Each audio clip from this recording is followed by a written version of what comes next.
your posture until you have to sit up.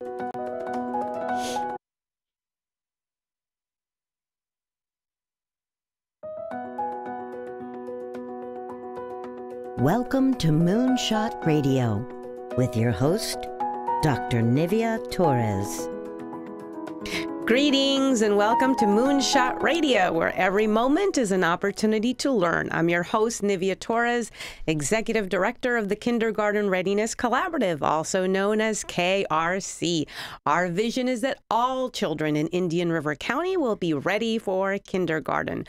We proudly partner with the Moonshot Moment, who is transforming the next generation in Indian River County by having 90% of all students reading on grade level by the third grade. With me today here in the studio is Patty Fuchs, Children's Librarian at the Indian River County Library System. Patty, thank you for joining me. Thank you for having me. Patty, share a little bit about your role as Children's Librarian in the library here in Indian River County. Well, I've been here for actually take that back. Last month was 22 years. Started out at the main library, and as our branches grow, so did my position. So now it's almost more of a youth services coordinator, what have you, but a children's librarian really for the system, which basically means that I'm ultimately responsible for all of the collection development, what we buy and why we buy it and all that kinds of things, and all the programming and just all the, just in general, making sure the children's departments of our 4 branches, soon to be 5, run well. Definitely a big role here in the county. Patty, talk to us about the branches of the library system. You mentioned there are 4. Where exactly are they located, and are they different? Very different. They all kind of serve somewhat different purposes for their own, their local population. We have the main library in downtown Vero Beach. We have the North County Library, North Indian River County Library in Sebastian. And which are both, fairly large. Obviously, the main is our largest branch, but the Sebastian's got a large collection as well.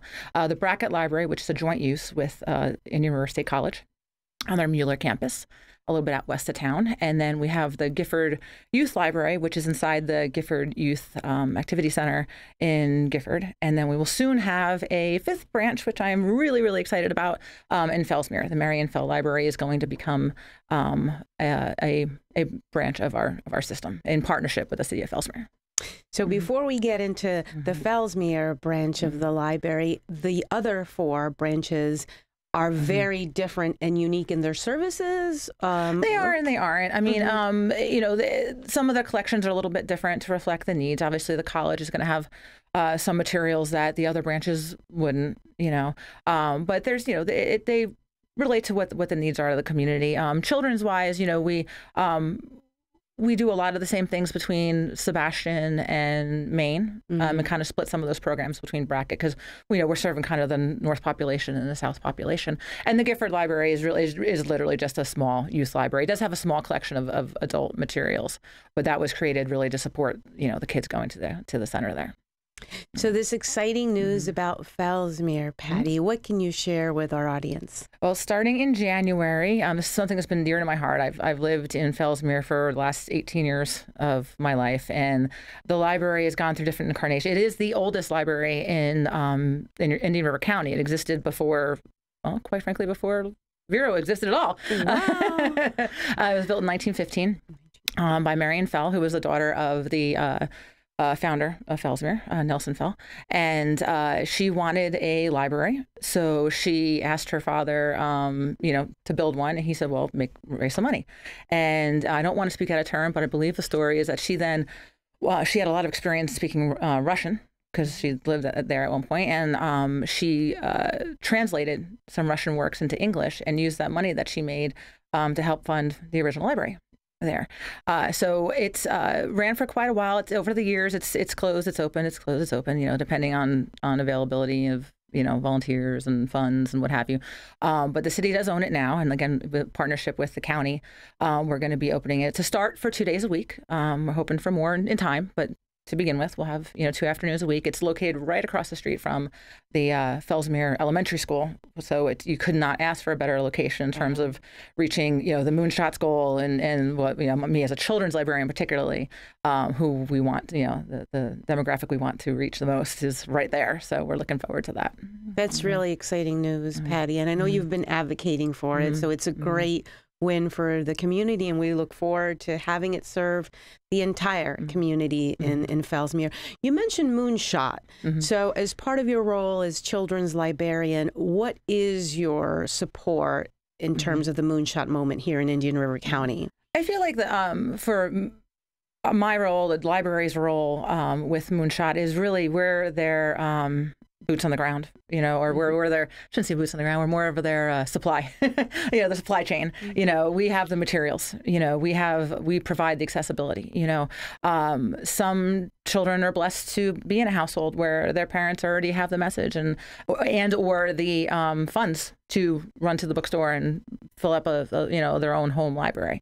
Some don't have that, and as far as internet access, I mean, that's huge now. I mean, so many of the kids, the homework, even at the lower elementary, they're doing, some of their homework that they're doing has to be online, and not everybody has that access, and we can provide that access. And that's what's great about having been involved with the libraries in the time that I have, is I've seen such change and or evolving. It's not the old joke, if this is not your dad's Cadillac or whatever the old commercial was, this is not your grandma's library. I mean, we still, literacy is obviously our most important thing, and providing the services and materials to be successful in that, but we're more than just that now, and now we're community centers. You definitely are. So you talked a little bit about the evolution of the library, and I have a question. In terms of circulation, because of this digital age, do you still see that same circulation? Are folks still going to the library and getting a library card and checking out books? What is your sense of that, Patty? It's, there are some people, I mean, we'd all be lying if we didn't say we knew people who just don't pick up a hardcover book at all anymore, but it's hanging on, in terms of a lot of people still really prefer, especially their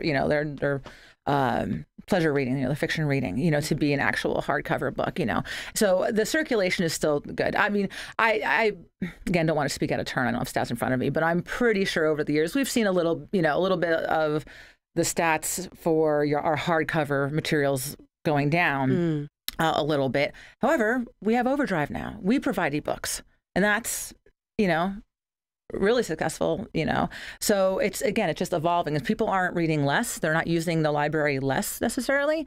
They're just using it in different ways, than they were before, and that's okay. I think there's always going to be a place for hardcover books, in a lot of different ways, and most, say librarians totally, I'd say most, we all do, embrace the technology and embrace the change, and it's okay for things to be different, as long as our goal is still, literacy and bringing people together and providing access to information, which is our goal.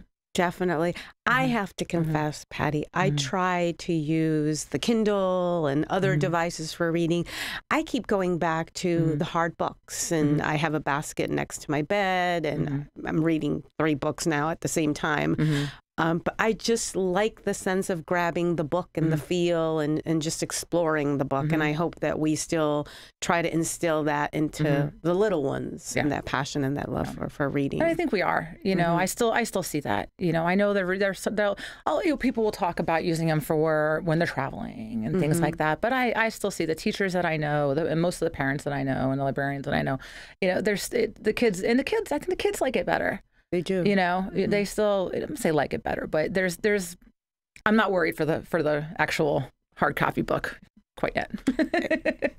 Definitely. And so you are promoting that through a special program that the library has. Let's talk a little bit now about the children's program, Story Time. What is that all about? What is the focus of Story Time? Story Time is, I believe, the history of Story Time really was before, years ago, not everybody went to preschool.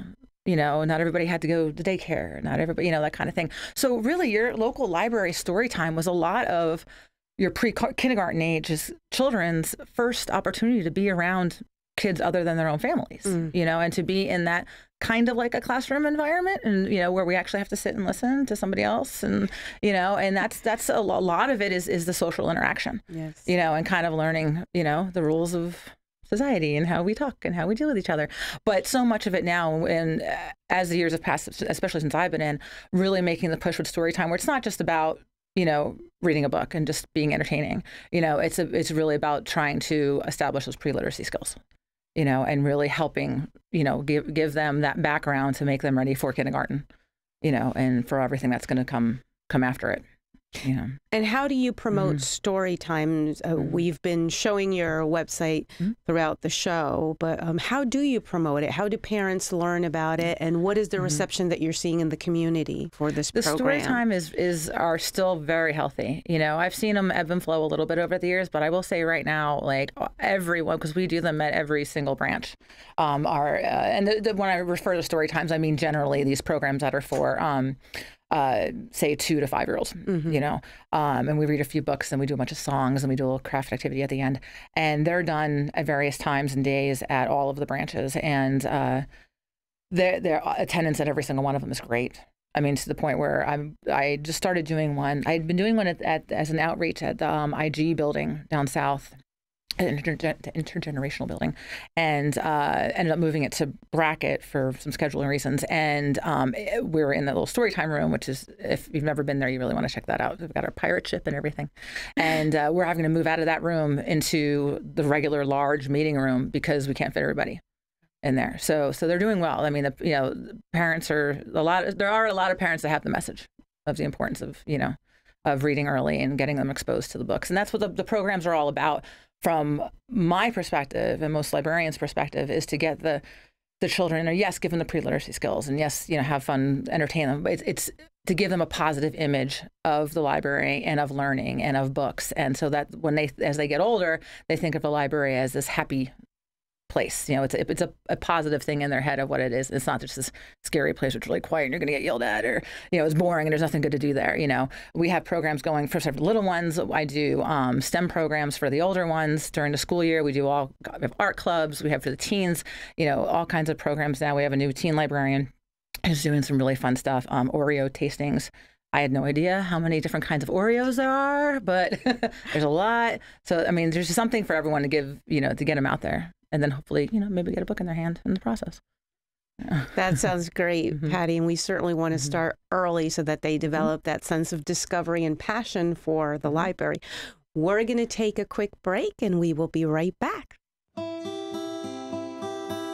At the Kindergarten Readiness Collaborative, our vision is for every parent, regardless of income or zip code, to have the knowledge and tools they need to raise healthy children that are prepared for kindergarten. Our mission is to support our partners in developing a high-quality early childhood system that is family-centered. Our outreach and parent engagement specialists connect with families and build trusted relationships. KRC has chosen Fellsmere and Gifford as our 2 focus areas in Indian River County. Our Fellsmere office is located downtown in the City Annex, and our new Gifford office is located within Victory Park Apartments.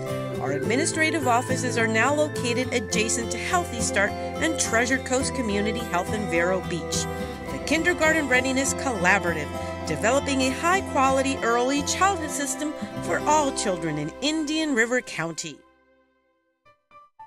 For more than 160 years, PNC has been committed to providing their clients with great service and powerful financial expertise to help them meet their financial goals. The PNC Foundation, which receives its principal funding from the PNC Financial Services Group, actively supports organizations that provide services for the benefit of communities in which it has significant presence. The foundation focuses its philanthropic mission on early childhood education and community and economic development, which includes arts and culture. Through Grow Up Great, its signature cause that began in 2004, PNC has created a bilingual $350 million multi-year initiative to help prepare children from birth to age 5 for success in school and life. For more information, go to pncgrowupgreat.com.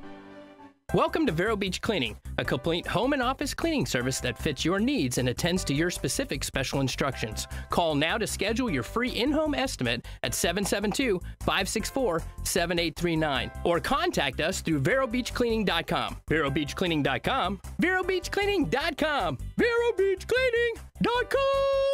Very funny, Stu. No kidding. I'm Donna Roberts Mitchell, and Vero Beach Cleaning does my home every other week, and I love them. Vero Beach Cleaning. Martinique announces they have a mini menu with smaller portions and discounted prices. They even have lobster special creations every Wednesday. Don't forget to ask about business lunches and wedding receptions. Open at 5 p.m. Maison Martinique. Award-winning dining. Come to Havana Nights, a piano bar with spirits and a fun menu. Havana Nights is home of the all-night happy hour, Monday through Thursday. Friday, 4 to 7, BOGO. Football Sundays with free Taga bar and drink specials. Opening 4:30 daily and 1 p.m. on Sundays. It's all at the Caribbean Boutique Hotel. Member of the iTex trading community. Your iTex dollars are welcome. We're back to Moonshot Radio, where every moment is an opportunity to learn. I'm your host, Nivea Torres, Executive Director of KRC. With me today here in the studio is Patty Fuchs from the Indian River County Library System. And Patty is the children's librarian. And we have been learning so much about the programs and the services that you provide to the community. Right before the break, you were talking about story times, but I know that you have another program called Read and STEAM. What is that about, Patty? The STEAM, which is the newer version of STEM, which is science, technology, engineering, and we added A for art, and then M for math, which is very popular, very needed, very important in our schools and for our children to be exposed to. And a lot of libraries around the country are offering these supplemental programs. So our Read and STEAM lab is basically we pick a concept like we were talking we were doing physics the other day, gravity and things like that. Add a little friction talk in there as well. We were doing marble drops. So we read a book a fiction book that kind of had a correlation to it. And then we took tubes like paper towel rolls, that kind of thing, taped them to the walls in ways we dropped the marble and it would, follow down the path. And so it's basically, introducing a very basic science concept and then doing like a really fun activity that goes along with that. And we offer it 4 different ways throughout the system. We offer 2 homeschool versions for our homeschool families, both at the North Library and at the main library. And then we're offering it at the Fellsmere Library as an after-school version, and also at the main library as an after-school version. And those are all done. Each one of those individually is done every other week. What a great connection, really, to the science, the engineering, and all the concepts that children need to develop those critical skills. What about the art club, Patty? The art club is something that we do. Miss Jennifer is a retired art teacher from New York who is just awesome. She's phenomenal. I'm jealous because I want to take the class. But she, in the summertime, she offers this class weekly, both at the North Library and at the South, or at the Main. But in the school year, just because people are a lot busier, our programs, we don't do as many programs. We don't do as many weekly programs for elementary age during the school year, just because people are busy and it's difficult, to get the attendance. So we usually do one big event per library per month for the elementary age. But the art club is done once a month during the school year at the North County Library. And what she tries to do with that is it's all about fun. We're trying to trick them into learning things. She'll do some sort of fun activity, but it's tied into an actual artist. So they get to learn about an actual artist. Could be somebody recent. It could be, modern artist. Could be somebody, from a long time ago. But they do an activity that's inspired by that. So they learn a little and they play a lot, which kind of should be our new motto. Well, I like what you said. You're trying to trick them into learning and to getting them to have fun, which is important. What about other outreach opportunities that you have at the children's library? So we've partnered with the recreation. I actually was doing a story time at the IG for quite a while. We're taking a break for a little while so we can find some scheduling to work out a little better for that. But we have partnered with the recreation department at IG, even to post those weekly story times, to do like a Grandparents' Day program that we did.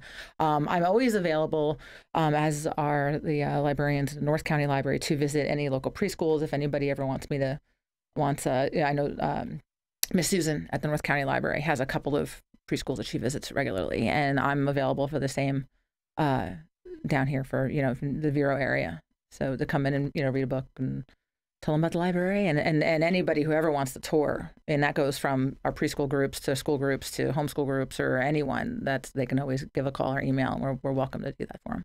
Oh, that's great. That's a great connection for the community, Patty. Patty, did you bring any children's book recommendations or any suggestions that you want to share with our I brought audience? some really just silly fun stuff. Oh, excellent. You mentioned maybe bring something, and I just had a cart of new books come by because we are blessed with a nice budget. And we do get some. We do have a really great collection. Our system really truly does. So this is just a few silly fiction things. This is actually in our juvenile graphic novel section. We have 2 graphic novel sections. One is just plain graphic novels, which includes all of your your Supermans and all that kind of thing. And also a lot of nonfiction pieces, but stuff that's written from adult perspective, for adults, not necessarily kids. But we have a whole separate section in the children's department that are graphic novels that are kid friendly. You don't have to worry about any, surprises or, topics that you're not comfortable with. But one that's in there that is not babyish by any means, and actually, I read every time it comes across my shelf or comes across my desk, is a Phoebe and Her Unicorn. And this is our latest one, which will be on the shelf shortly. It's the 5th in the series, and I believe these actually were in newspapers, or are in some newspapers. I've not noticed it, but I don't think we have it locally. But it's a fun one about a young girl and who's maybe not the most popular in the world, but one day she meets a unicorn who helps teach her a lot of confidence and mostly just a fun book. And if you like unicorns, definitely you can't go wrong with that. Mo Willems, who is one of my absolute favorite authors and has been for years. He one of the first ones he had was the pigeon series. Don't let the pigeon drive the bus, and don't let the pigeon have a hot dog, and what have you. He moved on Elephant Piggy series, which is a first reader series that was very popular. They retired recently, and people were very sad that they retired. But apparently now we have unlimited squirrels to take their place, and the unlimited squirrels are very, very, very silly. But this is a bit of some controlled vocabulary. It wouldn't be a level 1, but it's still probably will end up going in the first readers. I have to take a little look at it more. But it's definitely a fun continuation of all of Mo Willems' really, really fun, silly stuff. And the last one I was going to mention was I'm Tough. I'm Tough. And Kate and Jim McMullen are a couple who write and illustrate a series of books about if you've got somebody in your life who's really into like construction equipment, and one of their favorites I love to do in story time is called I Stink. And it's about a garbage truck, and that's a fun story time favorite. And this is just another in their series about a little pickup truck who lives on a farm, and he's not the biggest pickup truck, but he is the toughest pickup truck. This is about him. Oh, well, that sounds like a great lesson for little ones, Patty. Thank you for bringing those recommendations and suggestions. And Patty, how can folks get more information about the children's programs, the libraries, and these recommendations that you brought today? Everything's on our website, which is irclibrary.org. And we just revamped it recently, and I think it's a lot easier to use, a lot more information on it. You can find links to databases and stuff for older kids research and adult research. There's also lots of links on the children's links for just fun educational stuff for them to do. And then most importantly, if you click on our calendar, our program listings will give you everything that we have going on in all the different branches. And as far as the contacting, emailing me is usually the quickest way to get me because I work at all the different branches. But again, you can call any of the branches and they can help you out. But again, the website and also Facebook, we have Facebook pages for each of the branches. Check those out. We try to remind people on there. So like us, and then you'll get reminders of all our fun programs. Thank you, Patty, for coming and for sharing all this valuable information. And we're going to have you come back and share more book recommendations. Thank you. And until next time, this has been Moonshot Radio, where every moment is an opportunity to learn.